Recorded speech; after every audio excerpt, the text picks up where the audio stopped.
दोस्तों अगर आप भी यूपी पुलिस एसआई या फिर यूपी पुलिस एएसआई के लिए फॉर्म को फिल करने की कोशिश कर रहे हैं और यहाँ पर आपको फोटो, सिग्नेचर या फिर मार्कशीट, सर्टिफिकेट वगैरह जो इसमें अपलोड करना है, या फिर मूल निवासी जाति प्रमाण पत्र जो इसमें अपलोड करना है, या फिर इनको डिजी लॉकर से कैसे क्या आपको यहाँ पर लेके आना है, कैसे इनका साइट वगैरह सेट करना है। अगर डिजी लॉकर में ये डॉक्यूमेंट वगैरह नहीं है तो आपको इनको स्कैन करके अपलोड करना पड़ेगा। तो इसका साइज वगैरह कैसे क्या आपको सेट करना है ताकि ये डॉक्यूमेंट वगैरह आपके रिजेक्ट ना हो और फॉर्म वगैरह आपका रिजेक्ट ना हो। और साथ में यही बताऊँ क्या इंस्ट्रक्शन है, इसके नोटिफिकेशन दे रखे हैं इन सभी चीजों से रिलेटेड, फोटो सिग्नेचर से रिलेटेड। तो वीडियो शुरू से लेकर आखिरी तक पूरा देखिएगा। और दोस्तों चैनल पर अगर पहली बार आए तो फटाफट कर लीजिए चैनल को सब्सक्राइब, ताकि फ्यूचर में भी आपको ऐसी जॉब्स और वैकेंसी से रिलेटेड जानकारी अपडेट्स वगैरह मिलती रहे। अब दोस्तों अगर आप ऑनलाइन शॉपिंग वगैरह करते हैं तो आपके काम के लिए एक बहुत ही मस्त ऐप है मेरे पास, मतलब Amazon या फिर फ्लिपकार्ट से अगर आप कोई भी बुक वगैरह बाई कर रहे हैं या फिर कोई भी प्रोडक्ट वगैरह बाई कर रहे हैं या फिर किसी दूसरी जगह पे से भी आप कोई भी चीज बाई करते हैं, इसमें काफी सारे और भी ऑप्शन आपको देखने के लिए मिल जाते हैं। जैसे कि आपको यहाँ पर साइड में नजर आ रहा है। तो मान लीजिए मुझे Amazon से कोई बुक वगैरह बाई करनी है, मैं यहाँ पर क्लिक कर दूंगा अर्न अप टू 5% रिवॉर्ड वाले ऑप्शन पर।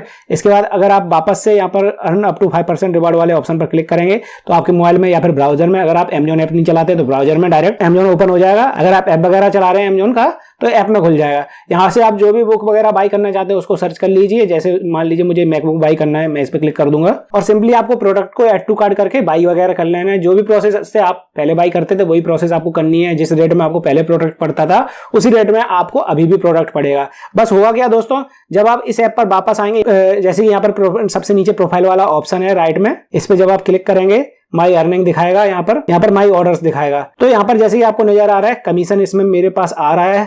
जो प्रोडक्ट मैं खरीदता हूँ, यहाँ पर मैंने होस्टिंगर से होस्टिंग वगैरह बाई की थी तो उसका 1375 रुपए कमीशन आया 5000 रुपए में, मतलब 5000 की होस्टिंग थी, उसमें 1300 रुपए मुझे कमीशन वगैरह मिल गया। और जितने भी प्रोडक्ट मैं बाई करता हूँ उसका ही मुझे कमीशन वगैरह मिलता है। तो आप चाहें तो इस ऐप को डाउनलोड कर सकते हैं, लिंक मैंने डिस्क्रिप्शन बॉक्स में डाल रखी है। उस लिंक से अगर आप रजिस्टर करेंगे अभी तो आपको इस पे और एक्स्ट्रा डिस्काउंट वगैरह मिल जाएगा। तो फटाफट से रजिस्टर कर लीजिए अगर आप ऑनलाइन शॉपिंग वगैरह करते हैं तो। अब जैसे कि यहाँ पर आपको नजर आ रहा है दोस्तों, मैं डायरेक्ट फोटो, सिग्नेचर और डॉक्यूमेंट अपलोड वाले पेज पर आ गया हूँ। यहाँ पर जो मेरे सामने ये ऑप्शन आ रहा है कि आप अभी मतलब डिजी लॉकर की फैसिलिटी जो है वो अभी अवेलेबल नहीं है, लेकिन हो सकता है आपके सामने यहाँ पर डिजी लॉकर की फैसिलिटी वाला बटन आ रहा हो, जिस बटन पर क्लिक करके आप यहाँ पर यूपी पुलिस जो एएसआई या फिर एएसआई का फॉर्म को फिल कर रहे हैं उसके अकाउंट को डिजी लॉकर से लिंक कर सकते हैं। उस बटन पर सिंपली आपको क्लिक करना है। आपका वहां पर डिजी लॉकर का आईडी पासवर्ड वगैरह मांगेगा, लेकिन आईडी पासवर्ड डालने से पहले आपको एक चीज कर लेनी है कि भैया अपना डिजी लॉकर खोलकर वहां पर जितने भी डॉक्यूमेंट हैं, जैसे कि आपकी मार्कशीट हुई, मार्कशीट का सर्टिफिकेट वगैरह हुआ, मतलब 10th 12th का सर्टिफिकेट वगैरह हुआ, उसको उस पर मतलब माइग्रेट कर लेना है पहले। मतलब जो ऑनलाइन फैच होती है डिटेल वो आपको उस पे सीरियल नंबर वगैरह डालकर फैच कर लेना है। डिजी लॉकर से रिलेटेड दोस्तों काफी सारी वीडियोस पहले से यूट्यूब पर डली हुई हैं। अगर आप मुझसे कमेंट करके बोलेंगे तो मैं उस पर अलग से वीडियो बना लूंगा किस तरीके से आपको डिजी लॉकर से ये सभी चीजें फैच करनी है और यहाँ पर लिंक करना है। जब सभी चीजें आपकी डिजी लॉकर में आ जाए, फैच वगैरह हो जाए, मतलब ऑनलाइन वो ले ले डिजी लॉकर ऑटोमेटिकली डिटेक्ट कर लेगा। तो इसके बाद आपको इस वाली बटन पर जो यहाँ पर आपको बटन देखेगी लिंक डिजी लॉकर वाला, मतलब डिजी लॉकर के लिए, तो उस पर आपको क्लिक कर देना है। वहां पर आपका आईडी पासवर्ड वगैरह मांगा जाएगा, डिजी लॉकर का आईडी पासवर्ड डाल दें, कुछ परमिशन वगैरह लेगा तो आपको अलाउ कर देना है। जो भी परमिशन आप देना चाहते हैं वहां पर टिक लगाने का ऑप्शन आपके सामने आ जाएंगे। जब आप अपनी परमिशंस वगैरह दे देंगे तो जो डॉक्यूमेंट आपके डिजी लॉकर में पहले से अवेलेबल होंगे वो डॉक्यूमेंट यहाँ पर डिटेक्ट कर लेगा और वो डॉक्यूमेंट आपको यहाँ पर अपलोड करने की जरूरत नहीं पड़ेगी। अब कई बार दोस्तों कई लोग ये बोलते हैं कि मेरे डिजी लॉकर पर ये वाले डॉक्यूमेंट डले नहीं है तो उनको कैसे क्या अपलोड करना है, तो मैं इस वीडियो में आगे बताता हूँ। जैसे कि मान लीजिए मुझे यहाँ पर फोटो अपलोड करनी है, सिग्नेचर अपलोड करना है, 10th का सर्टिफिकेट अपलोड करना है। यहाँ पर दोस्तों मार्कशीट का ऑप्शन नहीं दे रखा है, 10th का सर्टिफिकेट आपको अपलोड करना है। अगर आपको सर्टिफिकेट नहीं मिला है तो आपको यहाँ पर मार्कशीट अपलोड करनी है। कई लोगों को सर्टिफिकेट अलग से नहीं मिला है तो वो मार्कशीट यहाँ पर अपलोड करेंगे। उसी तरीके से 12th में भी यहाँ पर सर्टिफिकेट अपलोड करना है। अगर सर्टिफिकेट आपके पास नहीं है, जो नए कैंडिडेट है उनके पास सर्टिफिकेट अलग से नहीं मिल रहा है तो उनका मार्कशीट कम सर्टिफिकेट पहले से ही मार्कशीट के ऊपर प्रिंट होकर आता है।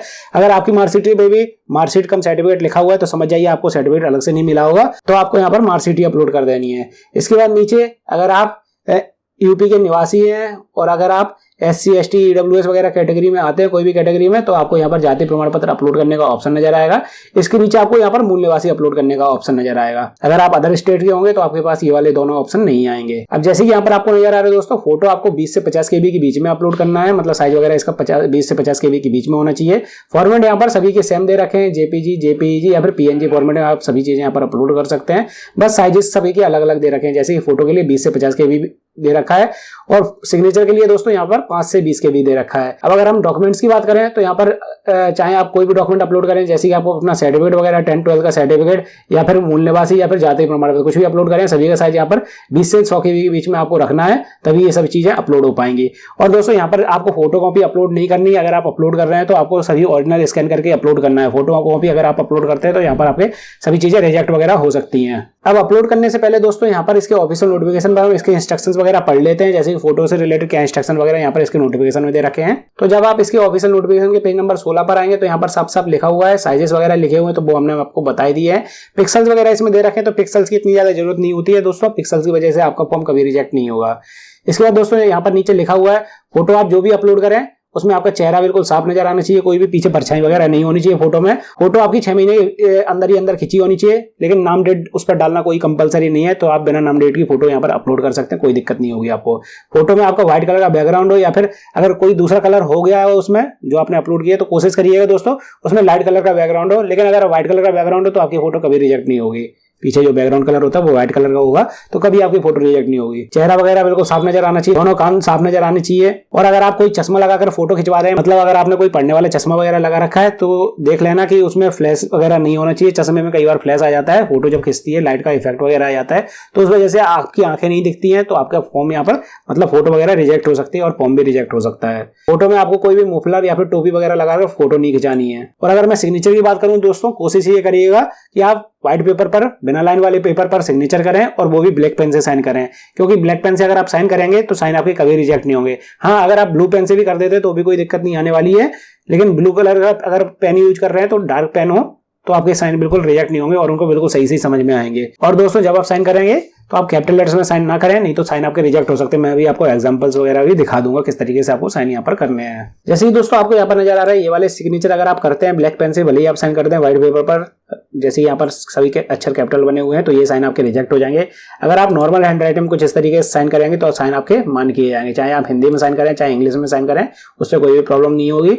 लेकिन अगर आप कैपिटल लेटर में साइन करेंगे तो आपके साइन रिजेक्ट हो जाएंगे। उसी तरीके से अगर आप फोटो अपलोड करें तो किसी इस तरीके की फोटो आपको अपलोड करनी है, बैकग्राउंड इसमें व्हाइट है जैसे कि आपको नजर आ रहा है। तो अब दोस्तों इन सभी चीजों को हमें करना है साइज सेट। इसके लिए हम आ जाते हैं formjankari.com पर, जो कि बिल्कुल फ्री वेबसाइट है। आप मोबाइल से भी इस वेबसाइट का यूज कर सकते हैं, कोई आपको प्रॉब्लम नहीं होगी। इस वेबसाइट पर आने के बाद दोस्तों यहाँ पर आपको यूजफुल फाइल्स का ऑप्शन नजर आएगा, जिसमें आपको आ जाना है ऑनलाइन टूल्स वाले ऑप्शन में। यहाँ पर आपको मैनुअल इमेज रिसाइजर वाला ऑप्शन दिखेगा, इस पर आपको क्लिक कर देना है। अब यहाँ पर आपको फोटो सेलेक्ट करनी है, जिस फोटो को आप यहाँ पर अपलोड करना चाहते हैं, जिसका साइज वगैरह आप इसमें सेट करना चाहते हैं। अब दोस्तों ये वाली फोटो मुझे फॉर्म में अपलोड करनी है, तो यहाँ पर ये वाली फोटो को मैं सेलेक्ट कर लेता हूँ।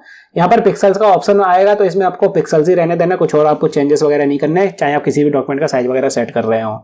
नीचे आपको फोटो का साइज लिखकर आ जाएगा। वैसे मेरी फोटो का साइज सही है, जैसे मैंने आपको बताया था फोटो का साइज 20 से 50 KB के बीच में होना चाहिए, लेकिन हो सकता है आपकी इमेज का साइज यहाँ पर सही ना हो। तो आप एक काम करें, विड्थ वाले ऑप्शन में यहाँ पर आप डाल देंगे 300 और हाइट वाले ऑप्शन में आप डाल देंगे 400। इसी तरीके से आपको यहाँ पर डालना है। आप देखेंगे यहाँ पर फोटो का साइज लिखकर आ गया है। अब आप ये बोलेंगे भैया ये तो फोटो का साइज और ज्यादा कम हो गया है, आप चाहे तो इसका साइज को बढ़ा सकते हैं। नीचे आपको लाइन नजर आएगी, इसको अगर आप राइट साइड में लेके जाएंगे तो साइज बढ़ने लगेगा, लेफ्ट साइड में लेके आएंगे साइज कम होने लगेगा। तो आप अपने अकॉर्डिंग यहाँ पर फोटो का साइज कर लीजिए। मैं यहाँ पर 30 KB के आसपास कर लेता हूँ। इसके बाद मैं इसको डाउनलोड कर लेता हूँ, किसी भी नाम से आप इसको सेव कर लीजिए। इसके बाद हम यहाँ पर सिग्नेचर सेलेक्ट करेंगे, तो ये रहे हमारे सिग्नेचर। सिग्नेचर केस में दोस्तों मैंने आपको बताया था 5 से 20 KB के बीच में आपका साइज होना चाहिए। यहाँ पर मेरा साइज 20 KB ज्यादा हो रहा है, तो आप सिग्नेचर केस में यहाँ पर क्या करेंगे, इसमें डाल देंगे आप 500 बेथ वाले ऑप्शन में, और हाइट वाले ऑप्शन में आप डाल देंगे 250। इस तरीके से आपको डाल देना है। यहाँ पर आप देखेंगे आपका साइज यहाँ पर 15 KB के आसपास हो चुका होगा, नहीं हुआ हो तो आप यहाँ पर कम ज्यादा कर सकते हैं। मैं 12 KB के आसपास कर लेता हूँ, उसके बाद इसको डाउनलोड कर लेता हूँ और किसी भी नाम से आप इसको भी सेव कर लें। इसके बाद दोस्तों डॉक्यूमेंट कोई भी आप अपलोड कर रहे हो, मैं आपको एक प्रोसेस बता देता हूँ, उस तरीके से आप डॉक्यूमेंट को साइज वगैरह सेट कर सकते हैं। यहाँ पर मैं कोई भी एक सैंपल फाइल सेलेक्ट कर ले रहा हूँ, चाहे आप 10th का सर्टिफिकेट अपलोड करें, चाहे 12th का सर्टिफिकेट अपलोड करें, चाहे आप मूल निवासी अपलोड करें या फिर जाति प्रमाण पत्र अपलोड करें, सेम इसी प्रोसेस को आपको कर लेना है। आपकी ये सभी चीजें यहाँ पर अपलोड हो जाएंगी। तो मैं यहाँ पर एक सैंपल फाइल सेलेक्ट कर लेता हूँ, इसकी जगह आप जो भी मतलब फाइल अपलोड करना चाहते हैं उसको सेलेक्ट करेंगे। इसके बाद यहाँ पर आपको साइज नजर आ जाएगा 142 KB के आसपास मेरा फाइल साइज हो गया है। लेकिन जो भी आपको फॉर्म में अपलोड करनी है डॉक्यूमेंट वगैरह, उनका सभी का साइज 20 से 100 KB के बीच में होना चाहिए। तो यहाँ पर बेथ वाले ऑप्शन में मैं 500 रखूंगा और हाइट वाले ऑप्शन में मुझे यहाँ पर 700 कर देना है। इस तरीके से आप देखेंगे आपका फाइल का साइज 50 या 60 KB के आसपास हो चुका होगा। अगर कम ज्यादा करना चाहते हैं तो आप यहाँ से कर लें, करीब 70 KB के आसपास मैंने कर लिया है। इसके बाद मैं इस इमेज को डाउनलोड कर लेता हूँ। इसी तरीके से आप 10th का सर्टिफिकेट, 12th का सर्टिफिकेट, जाति प्रमाण पत्र और मूल निवासी का साइज वगैरह सेट करेंगे और सबको अलग अलग सेव कर लेंगे और इनको अपलोड कर देंगे। मैं जानता हूँ दोस्तों, इस प्रोसेस को अगर आप करते हैं तो आपकी सभी फाइलें एक बार में अपलोड हो जाएंगी, आपको कोई भी एरर वगैरह देखने को नहीं मिलेगा। अगर आपके सामने फिर भी कोई प्रॉब्लम या समस्या आ रही है, सिर्फ डॉक्यूमेंट अपलोड करने से रिलेटेड ही नहीं, कोई दूसरी भी प्रॉब्लम या समस्या आ रही है, तो आप मुझसे कमेंट सेक्शन पूछ सकते हैं। कोशिश करूंगा आपके कमेंट्स और मैसेज का रिप्लाई करने की। और जैसे कि मैंने दोस्तों आपको बताया था शुरुआत में ही एक ऐप के बारे में, अगर आप उस ऐप को डाउनलोड करना चाहते हैं तो लिंक मैंने डिस्क्रिप्शन बॉक्स में डाल रखी है।